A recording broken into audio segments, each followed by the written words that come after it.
The morning mist hangs heavily over the ancient stones of the quiet country church, a picture-perfect scene of traditional elegance that seems, at first glance, to belong to a bygone era of uninterrupted peace. Yet behind the carefully curated floral arrangements and the polished vintage cars arriving at the gates, a complex web of modern family dynamics and unspoken tensions is quietly unfolding before the eyes of the world. It was a weekend that promised celebration, a gathering of a prominent family under the bright summer sky to witness a modern union rooted in deep traditions. But the observers watching from afar could not help but sense that every smile, every gesture, and every brief interaction carried a much heavier weight than a simple family greeting. As the guests began to arrive, the atmosphere shifted from one of pure celebration to a finely tuned public display, where the line between genuine affection and strategic positioning became increasingly blurred. For those who study the intricate movements of this unique circle, the day offered far more than a glimpse of bridal fashion or joyful reunions. It provided a fascinating, almost theatrical map of shifting influence and quiet reassertion. To stay closely connected with every unfolding chapter of this grand, ongoing narrative and to ensure you never miss the deep insights behind these historic public moments, please take a brief moment now to subscribe to the channel and join our growing community of dedicated observers. As we look closer at the events of that remarkable afternoon, the setting itself seemed to whisper of old loyalties and new realities, drawing a sharp contrast between the timeless traditions of the past and the sharp, unforgiving lens of modern scrutiny that follows this family at every turn. The arrival of the guests was marked by a distinct choreography, a sequence of appearances that felt less like a spontaneous celebration and far more like a carefully orchestrated sequence of events where every participant knew exactly where to stand and how to look. There was a palpable sense of anticipation in the air, an underlying current of curiosity regarding how certain individuals would interact after months of intense public speculation and quiet whispers behind closed doors. The crowd gathered outside the church grounds caught only fleeting glimpses of the arrivals, but those brief moments were rich with meaning, offering a masterclass in the art of maintaining a composed, flawless public image while navigating deep internal complexities. The weather itself seemed to cooperate with the grandeur of the day, casting a soft, flattering light over the historic venue, yet the true focus of the afternoon remained fixed on the subtle body language and the fleeting glances exchanged between the key figures of the gathering. It is within these quiet, almost imperceptible details that the true story of the day begins to emerge,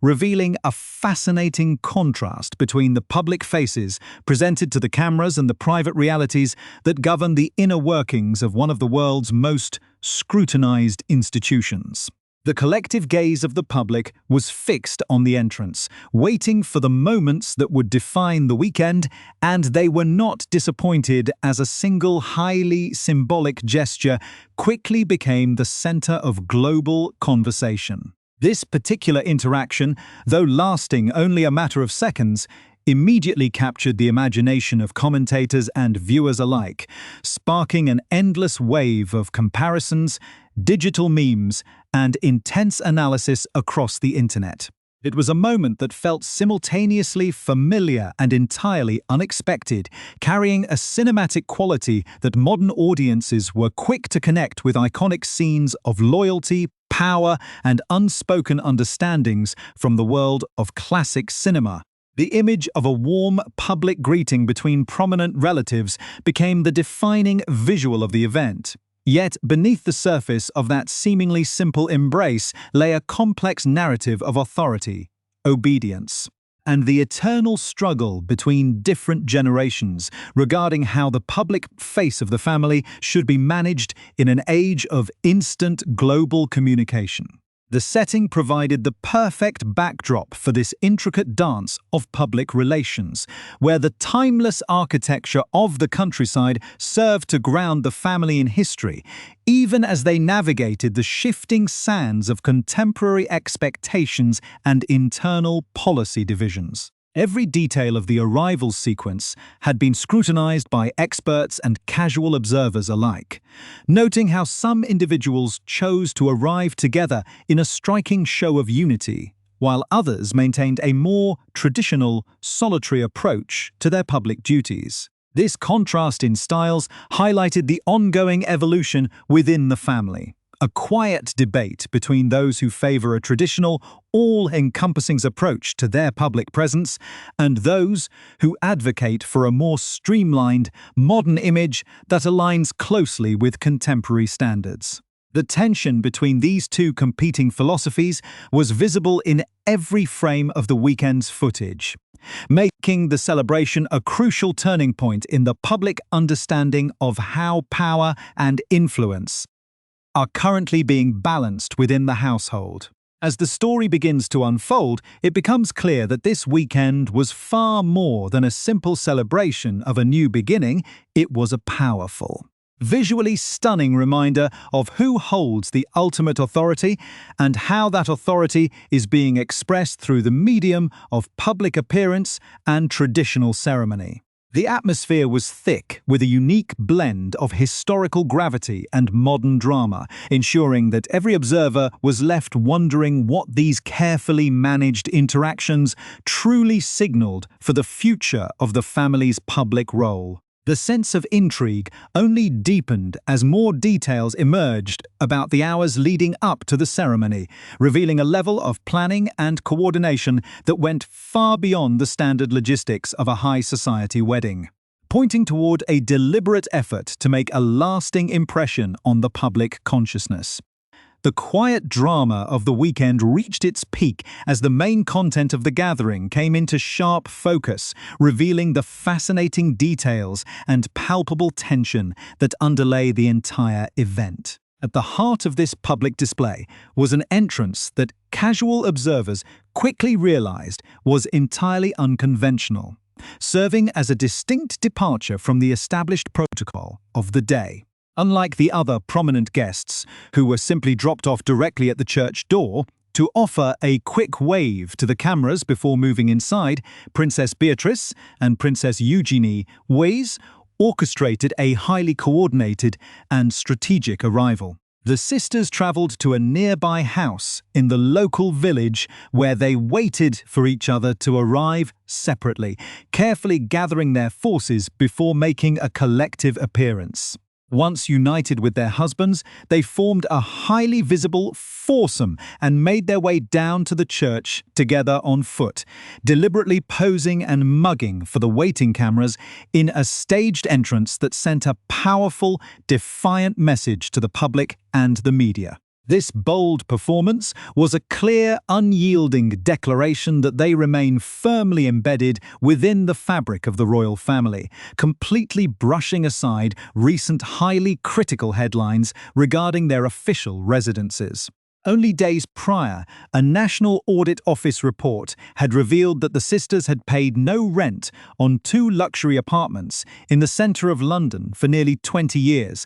a disclosure that many believed would force them to maintain a strictly low profile. Instead, they embraced what has been described as a bold summer revival, signaling an intention to be visible at every major social event on the calendar, from high-profile art galleries to prestigious racing meets, seemingly indifferent to the public scrutiny surrounding their financial privileges. The tension deepened significantly when Prince William entered the scene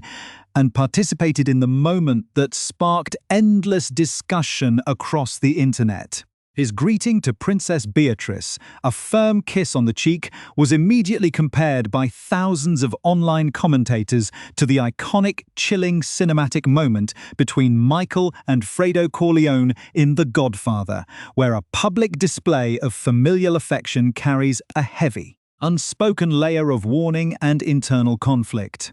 This comparison resonated widely because the greeting occurred against the backdrop of an intense, ongoing power struggle within the palace gates. A structural conflict that is less about individual personalities and far more about the ultimate control of the family's public image and long-term strategy. To understand the true meaning of this interaction, one must view it as a three-dimensional map of a profound institutional divide between King Charles and his eldest son. The monarch steadily reasserting his absolute control as he recovers his strength, following a complex and cutting-edge cancer treatment involving rare immunotherapy combinations and advanced RNA vaccines, is determined to project an image of complete family unity, reconciliation, and traditional forgiveness. This philosophy mirrors the Victorian values originally established by Queen Victoria, who framed the royal family as the ultimate model of unified domestic life. A perspective that explains the king's repeated efforts over the past several years to reabsorb estranged and controversial members back into the family's private and public gatherings. Prince William, however, holds an entirely opposite view and is known to be exceptionally in tune with modern social media dynamics, understanding with absolute clarity how these displays of entitlement and controversial figures look to a contemporary global audience. For the past several months, the prince's side has consistently briefed the media that there must be clear blue water between the core working members of the family and those who bring public criticism, advocating for a strictly streamlined, modernized institution that aligns with modern public expectations. During the first 6 months of the king's illness, when public anxiety was high and power naturally began to flow toward the heir, many observers believed William was successfully establishing this tighter, more exclusive vision for the future. Yet, the weekend's events demonstrated that the king is firmly back at the helm, sending a clear message to his son that he is not the monarch yet, that the ultimate authority remains with the crown, and that the traditional, all-encompassing approach will be maintained. Rather than engage in a highly damaging public confrontation that would weaken the institution as a whole, Prince William chose to follow the fundamental rules of the organization, which operates precisely like a rigid military structure, where one follows orders, respects the chain of command, and salutes the badge rather than the individual man. He showed up at the wedding, delivered the required public greeting, and executed his duties flawlessly, despite his well-documented reservations about the company being kept. This complex atmosphere of internal discipline and public duty provided a dramatic framework for a day that was also filled with extraordinary elegance, starting with the bride herself, Harriet Spurling. Walking beside Peter Phillips, she looked absolutely stunning in a custom, meticulously crafted Amelia Wickstead design that perfectly balanced traditional heritage with a sleek, contemporary silhouette. The gown featured a clean, structured, square neck column design beneath an exceptionally detailed lace-over jacket that was finely nipped in at the waist, creating a look of timeless sophistication. The ensemble was completed by a dramatic 3-meter train inspired by a classic 19th century silhouette, which required hundreds of hours of delicate handcrafting over several months to complete. Despite various cynical and outdated comments online questioning her choice of a traditional white gown and veil, the bride remained completely radiant, embodying a thoroughly modern approach to a high society wedding. Her veil was beautifully embroidered with delicate wildflowers native to the picturesque county of Gloucestershire, creating a deeply personal touch that connected her attire to the local landscape. She accessorized the magnificent gown with elegant Jimmy Choo heels and a breathtaking family tiara sourced from the prestigious Warwickshire jeweller Pragnell. The historic tiara and matching earrings sat perfectly atop her styled hair, and sources close to the event noted that the entire process was marked by complete harmony. with none of the dramatic backstage tantrums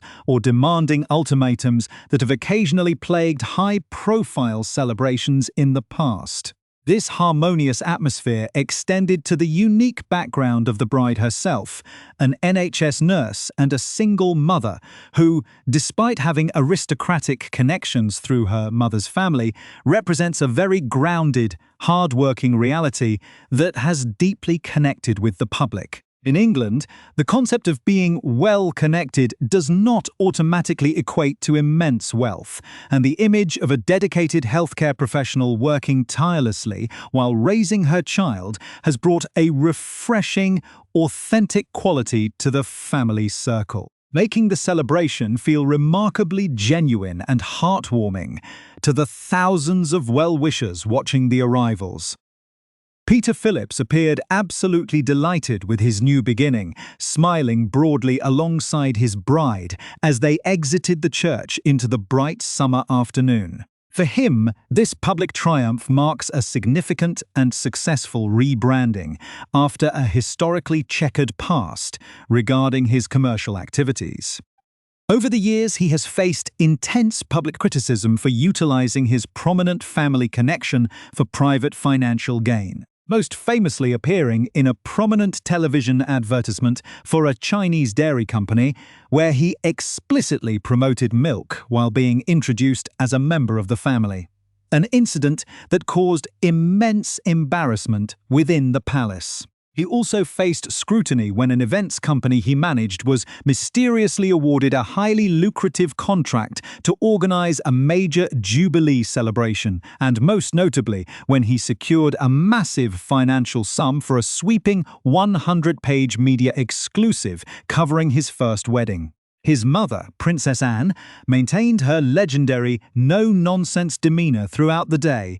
looking exceptionally elegant while entirely ignoring modern fashion trends. In a display of ultimate sustainability and classic British style, she chose to re-wear a beautiful structured hat that she had first worn 45 years earlier at the christening of her daughter, Zara Tyndall, in 1981, proving that true elegance transcends the passing of decades. Zara herself was a vision of contemporary style, wearing a vibrant lavender midi dress by designer Rebecca Valance, featuring striking puffed sleeves, which she paired effortlessly with a perfectly matching headband. She was accompanied by her husband, Mike Tyndall, the former international rugby player who has become a prominent public figure through his popular sports podcast, and whose candid public commentary regarding past family dynamics has occasionally raised eyebrows behind closed doors.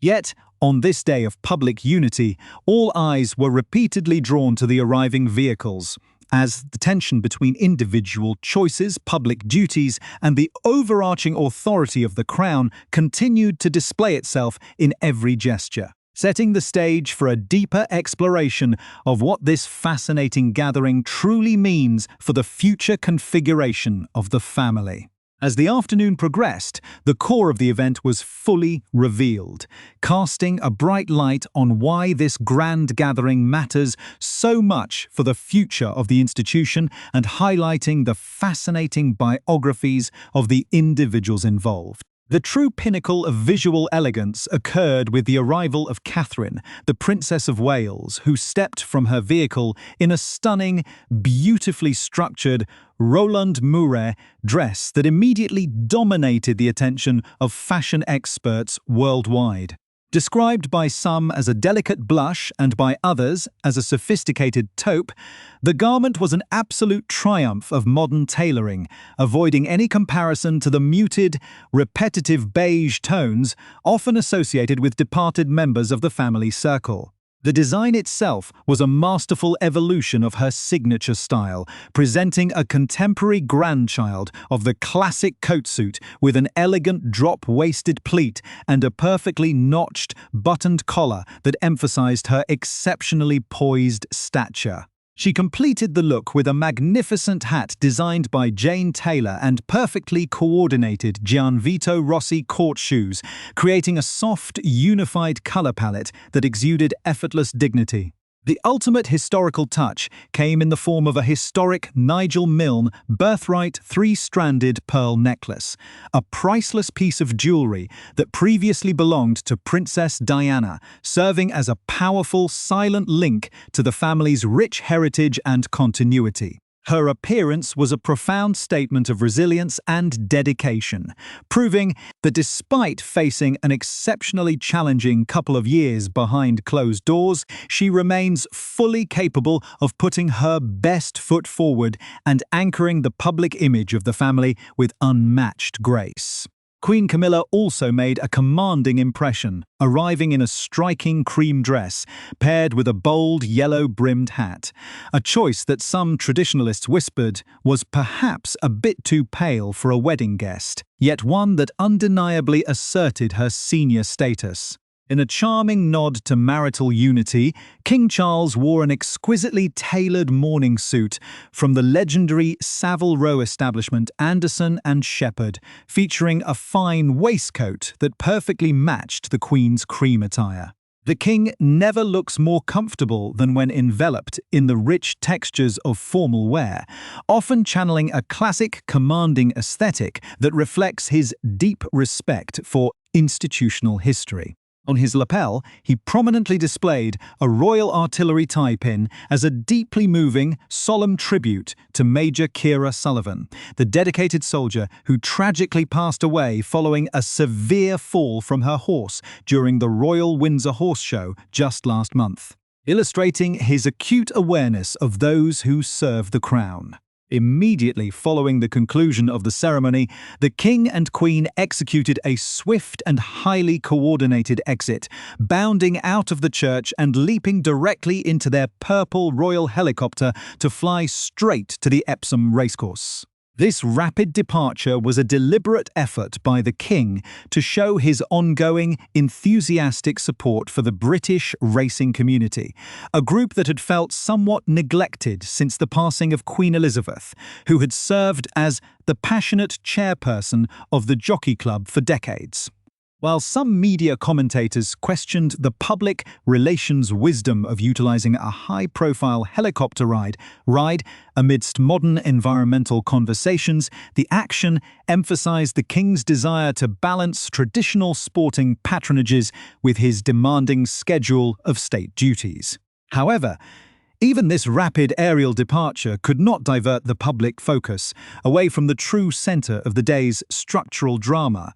which remained fixed entirely on Princess Beatrice and Princess Eugenie. The decision to allow the York sisters such a prominent, highly publicized role at a major family gathering was seen by seasoned insiders as an exceptionally defiant move by the palace, completely ignoring the wave of intense criticism that had emerged only days prior. The official report from the National Audit Office had exposed a highly controversial arrangement where the sisters had enjoyed deeply discounted rent on their central London apartments for 2 decades, with the added revelation that King Charles himself had been quietly covering these substantial financial costs. In a rather awkward public relations development, briefings appeared in the national press, suggesting that the King placed the blame for this ongoing expenditure on the late Queen Elizabeth. An explanation that many found difficult to accept,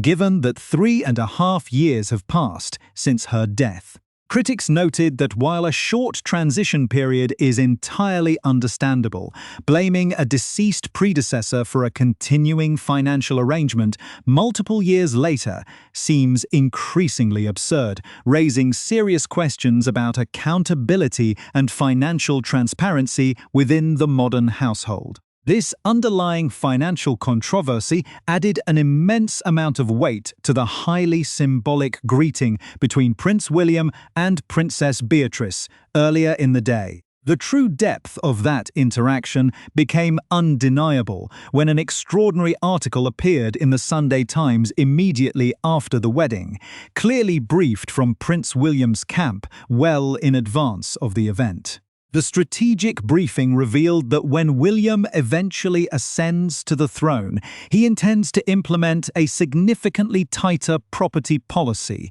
which includes completely removing non-working relatives from any official residences they believe they are entitled to occupy. This calculated media pushback allowed the future monarch to play an incredibly sophisticated hand, demonstrating impeccable manners and human charity by warmly kissing his cousin at a family celebration, while simultaneously reassuring the public that his long-term policy remains completely unchanged. It signaled a firm commitment to a streamlined modern institution where structural discipline will completely replace outdated family privileges, a vision that stands in direct opposition to his father's desire for complete domestic reconciliation. This ongoing philosophical divide between the king's team and the heir's camp remains a source of significant internal friction, particularly because the monarch's advisors are known to become deeply frustrated whenever Prince William publicly outlines his future royal plans. Throughout his own exceptionally long tenure as the heir,